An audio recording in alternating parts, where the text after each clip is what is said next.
Welcome to Going the Extra Mile, a podcast brought to you by Newleaf Training and Development. Each edition is sure to lift your spirit and encourage you in today's working world.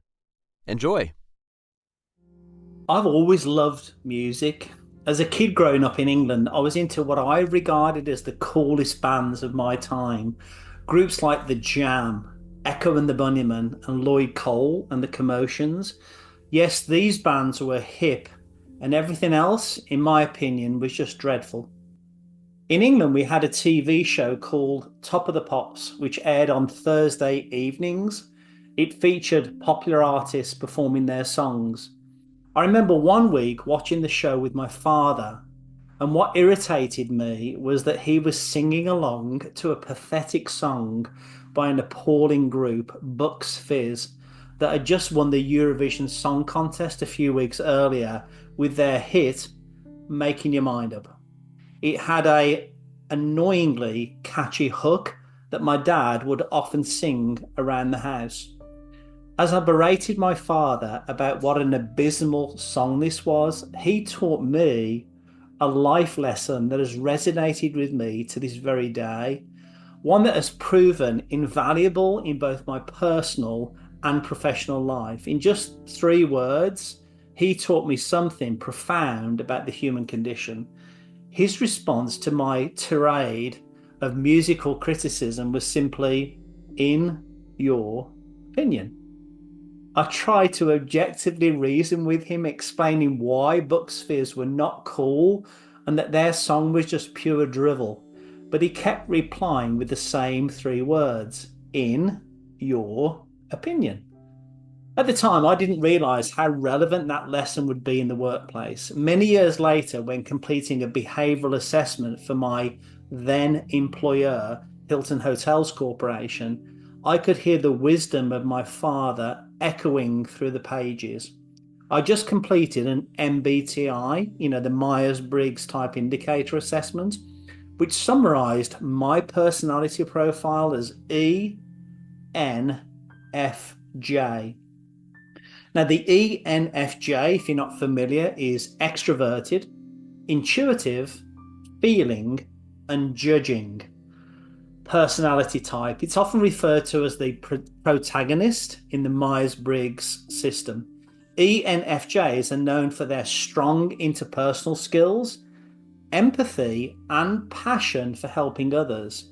Now, here's a breakdown of their key traits. E, extroverted.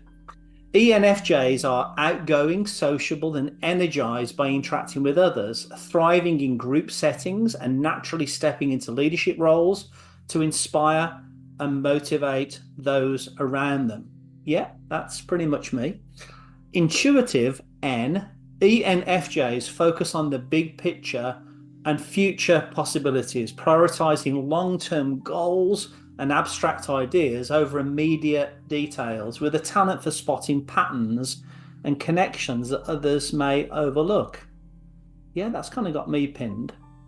F is feeling. ENFJs make decisions based on their values and the impact on others, prioritizing empathy, harmony, and personal connections while being driven by a desire to help and support the greater good. That very much sounds like me. And then the last one, judging, J. ENFJs prefer structure and organization. Yes. Making decisive, well-planned decisions. Yes. And setting goals to achieve them systematically. Yes. They're responsible, reliable, and often take on leadership roles in both personal and professional settings. Yeah, that's me.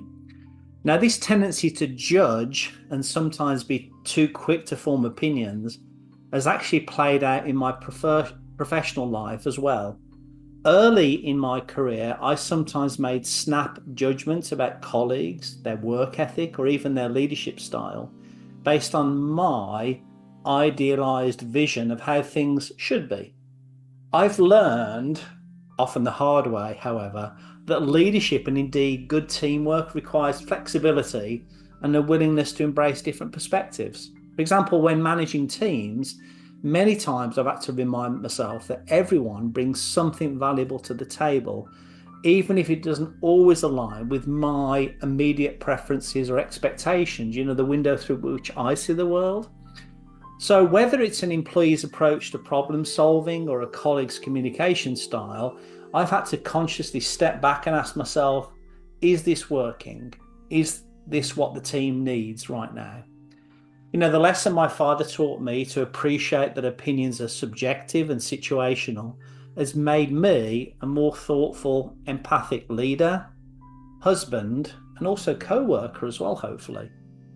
If you've never taken a behavioural assessment, I'd actually encourage you to do so. That can help you understand yourself better, how you work, how you lead, and how you relate to others. It can make a big difference in both your professional and personal life. But hey, that's just my opinion. P.S. I still think Buck's Fizz sucked. You can judge for yourself on YouTube.